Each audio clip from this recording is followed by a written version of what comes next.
We shall now continue with the general debate. The Assembly will hear an address by His Excellency Benjamin Netanyahu, the Prime Minister of the State of Israel. I request protocol to escort His Excellency. I have great pleasure in welcoming His Excellency Benjamin Netanyahu, Prime Minister of the State of Israel. I invite him to address the Assembly.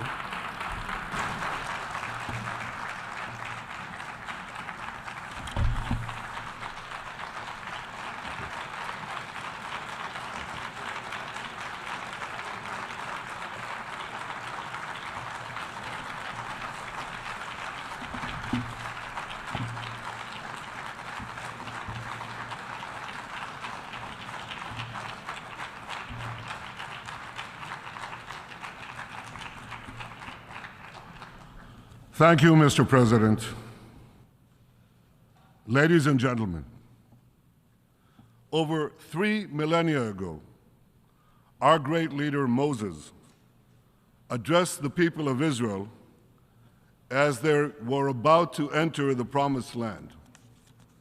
He said they would find there 2 mountains facing one another, Mount Gerizim, the site on which a great blessing would be proclaimed, and Mount Ebal, the site of a great curse. Moses said that the people's fate would be determined by the choice they made between the blessing and the curse. That same choice has echoed down the ages, not just for the people of Israel, but for all humanity. We face such a choice today. It will determine whether we enjoy the blessings of a historic peace, of boundless prosperity and hope, or suffer the curse of a horrific war, of terrorism and despair. When I last spoke at this podium 5 years ago, I warned about the tyrants of Tehran. They've been nothing but a curse to their own people, to our region, to the entire world. But at that time, I also spoke about a great blessing that I could see on the horizon. Here's what I said, quote, "The common thread of Iran has brought Israel and many Arab states closer than ever before, in a friendship that I have not seen in my lifetime." I said the day would soon arrive when Israel would be able to expand peace beyond Egypt and Jordan to other Arab neighbors, end quote. Now, in countless meetings with world leaders, I made the case that Israel and the Arab states shared many common interests, and that I believed that these many common interests could facilitate a breakthrough for a broader peace in our region. Thank you.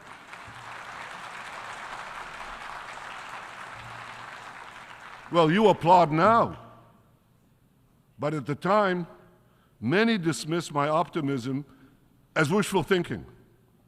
Their pessimism was based on a quarter century of good intentions and failed peacemaking. And why was this? Why were these good intentions? Why did they always meet failure? Because they were based on one false idea, that unless we first concluded a peace agreement with the Palestinians, no other Arab state would normalize its relations with Israel.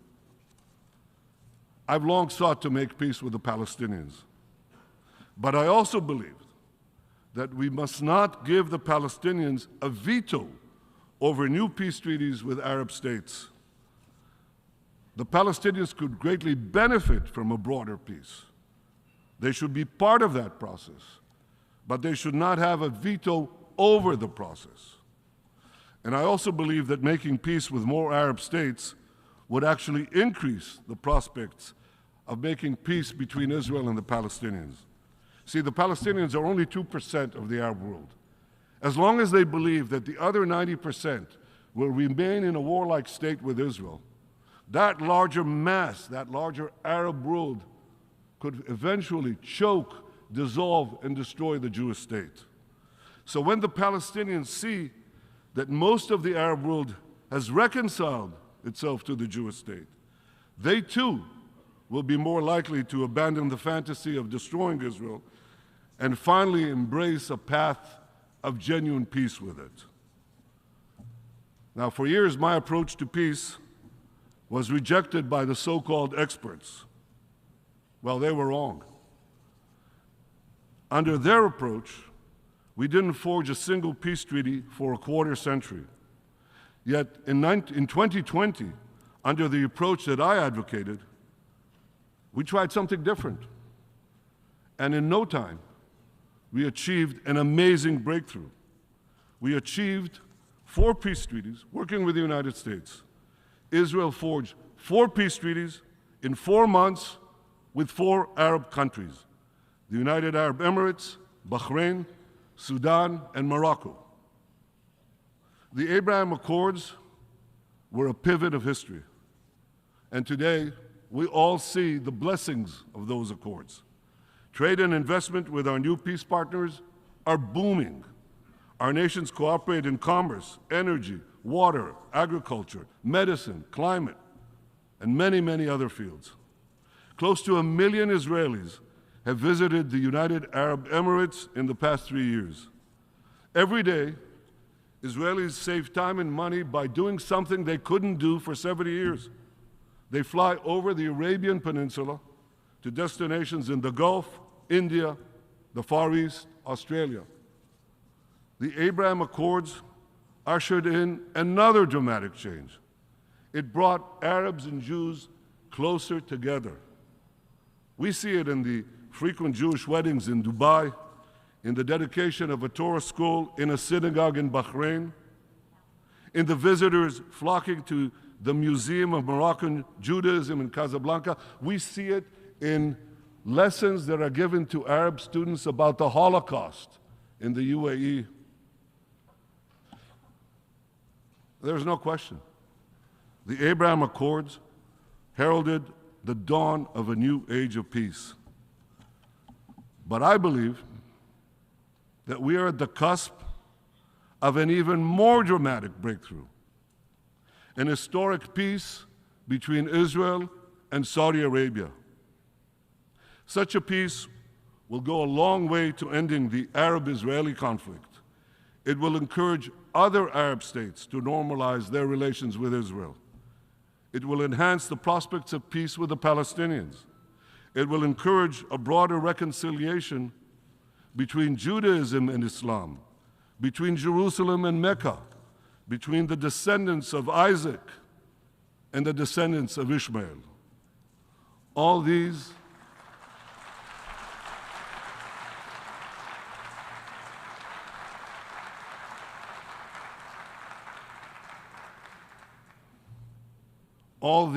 are tremendous blessings. 2 weeks ago, we saw another blessing already in sight. In the G20 conference, President Biden, Prime Minister Modi, and European and Arab leaders announced plans for a visionary corridor that will stretch across the Arabian Peninsula and Israel. It will connect India to Europe with maritime links, rail links, energy pipelines, fiber optic cables. This corridor will bypass maritime checkpoints, or choke points rather, and dramatically lower the cost of goods, communication, and energy for over 2 billion people. What a historic change for my country. You see, the land of Israel is situated in the crossroads between Africa, Asia, and Europe. And for centuries, my country was repeatedly invaded by empires passing through it in their campaigns of plunder and conquest elsewhere. But today, as we tear down the walls of enmity, Israel can become a bridge of peace and prosperity between these continents. peace between Israel and Saudi Arabia will truly create a new Middle East.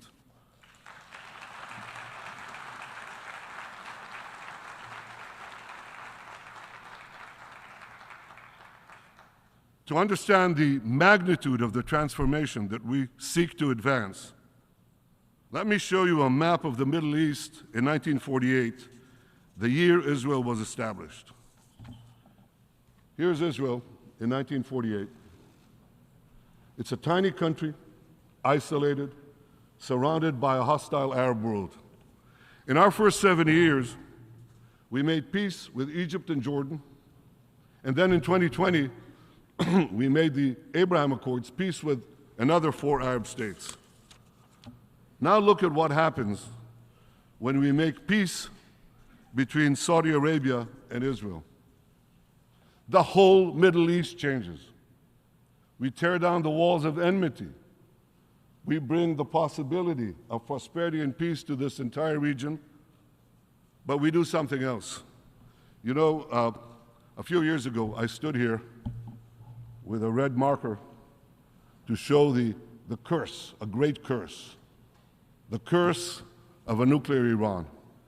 But today I bring this marker to show a great blessing, the blessing of a new Middle East between Israel, Saudi Arabia, and our other neighbors. We will not only bring down barriers between Israel and our neighbors, we'll build a new corridor of peace and prosperity that connects Asia through the UAE, Saudi Arabia, Jordan, Israel, to Europe. This is an extraordinary change, a monumental change, another pivot of history.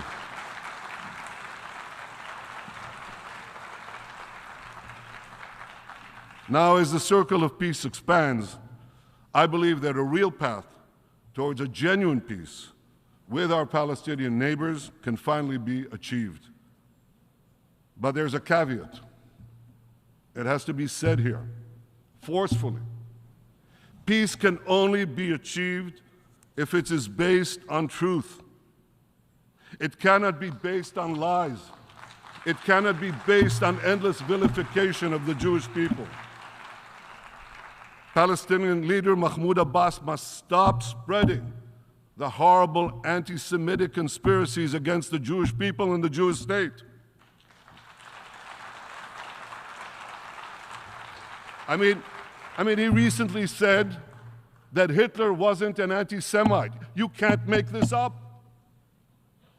But he did. He said that. And the Palestinian Authority must stop glorifying terrorists. They must stop its ghoulish pay-to-slay policy of giving money to Palestinian terrorists for the murder of Jews. This is all outrageous. It must stop for peace to prevail.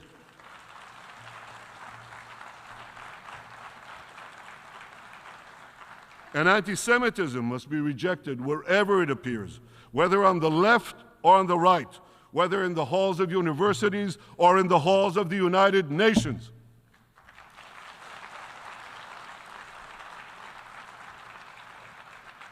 For peace to prevail, the Palestinians must stop spewing Jew hatred, finally reconcile themselves to the Jewish state. By that I mean not only to the existence of the Jewish state, but to the right of the Jewish people to have a state of their own in their historic homeland, the land of Israel.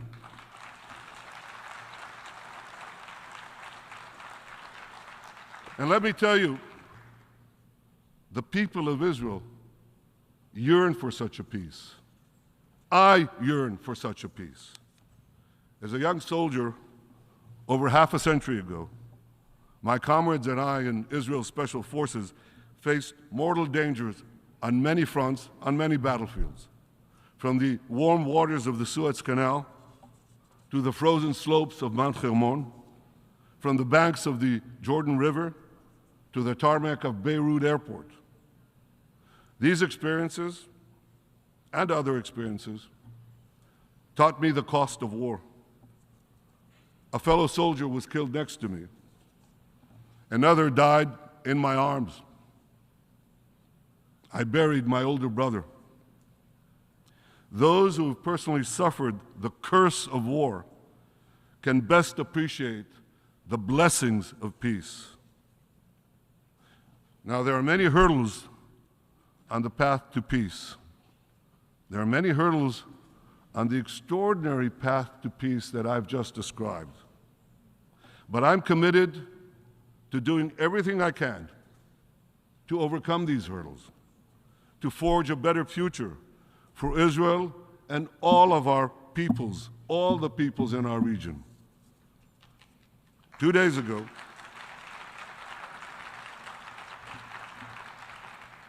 ago, I discussed this vision of peace with President Biden. We share the same optimism for what can be achieved. And I deeply appreciate his commitment to seize this historic opportunity. The United States of America is indispensable in this effort. And just as we achieved the Abraham Accords with the leadership of President Trump, I believe we can achieve peace with Saudi Arabia with the leadership of President Biden.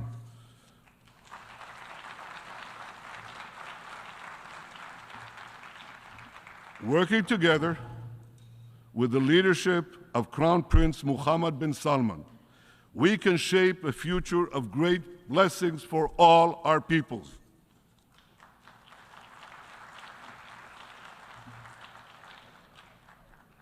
Now, you know, ladies and gentlemen, you know there's a fly in this ointment, because rest assured, the fanatics ruling Iran will do everything they can to thwart this historic peace.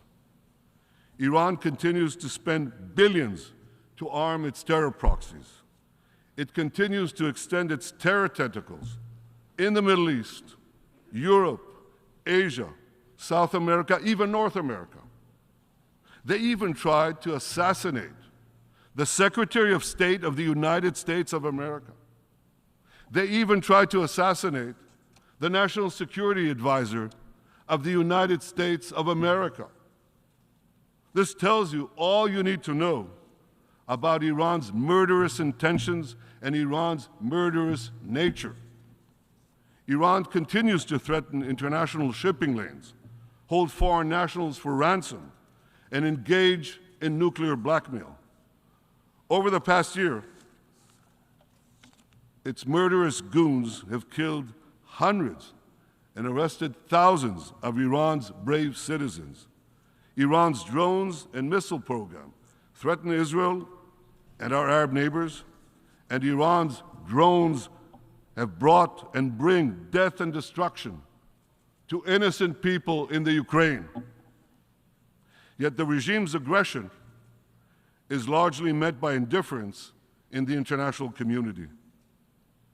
8 years ago, the Western powers promised that if Iran violated the nuclear deal, the sanctions would be snapped back.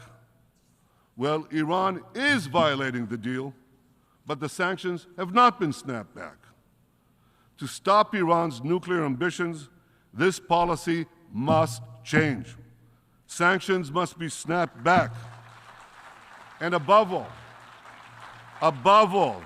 Iran must face a credible nuclear threat. As long as I'm Prime Minister of Israel, I will do everything in my power to prevent Iran from getting nuclear weapons.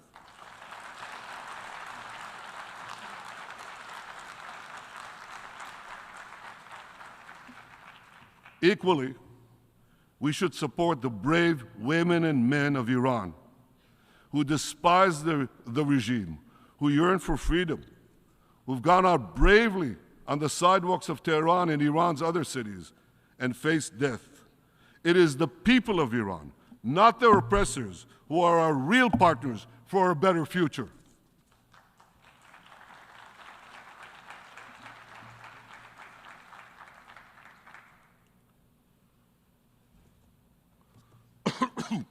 Ladies and gentlemen, whether our future will prove to be a blessing or a curse will also depend on how we address perhaps the most consequential development of our time, the rise of artificial intelligence. The AI revolution is progressing at lightning speed. It took centuries for humanity to adapt to the agricultural revolution. It took decades to adapt to the industrial revolution. We may have but a few years to adapt to the AI revolution. The perils are great, and they are before us. The disruption of democracy, the manipulation of minds, the decimation of jobs, the proliferation of crime, and the hacking of all the systems that facilitate modern life. Yet even more disturbing is the potential eruption of AI-driven wars that could achieve an unimaginable scale. And behind this perhaps looms an even greater threat, once the stuff of science fiction, that self-taught machines could eventually control humans instead of the other way around. The world's leading nations, however competitive, must address these dangers. We must do so quickly, and we must do so together. We must ensure that the promise of an AI utopia does not turn into an AI dystopia. We have so much to gain. Imagine the blessings of finally cracking the genetic code, extending human life by decades, and dramatically reducing the ravages of old age.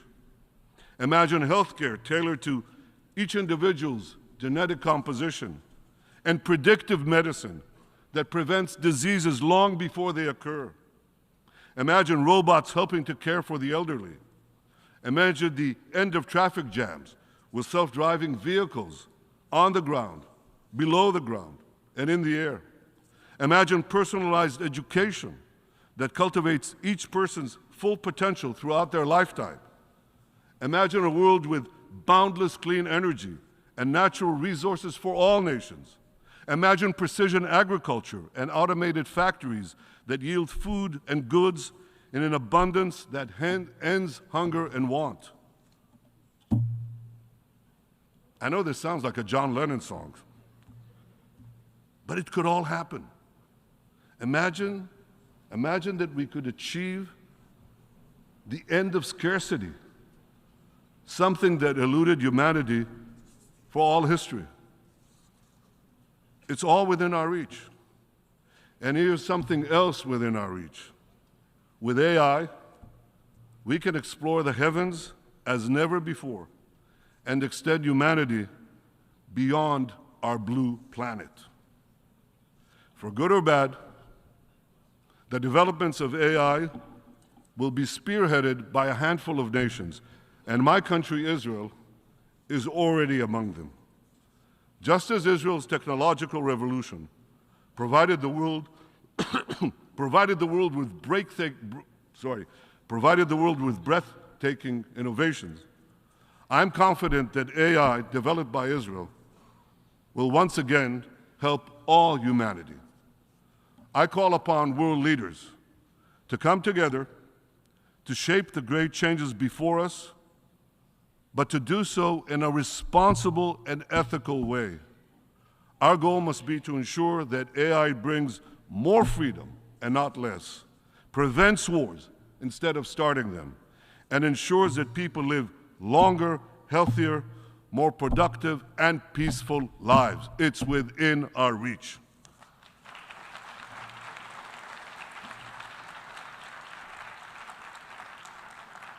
And as we harness the powers of AI, let us always remember the irreplaceable value of human intuition and wisdom. Let us cherish and preserve the human capacity for empathy, which no machine can replace. Thousands of years ago, Moses presented the children of Israel with a timeless and universal choice. Behold, I set before you this day a blessing and a curse. May we choose wisely between the curse and the blessing that stand before us this day. Let us harness our resolve and our courage to stop the curse of a nuclear Iran and roll back its fanaticism and aggression. Let us bring forth the blessings of a new Middle East that will transform lands once ridden with conflict and chaos into fields of prosperity and peace.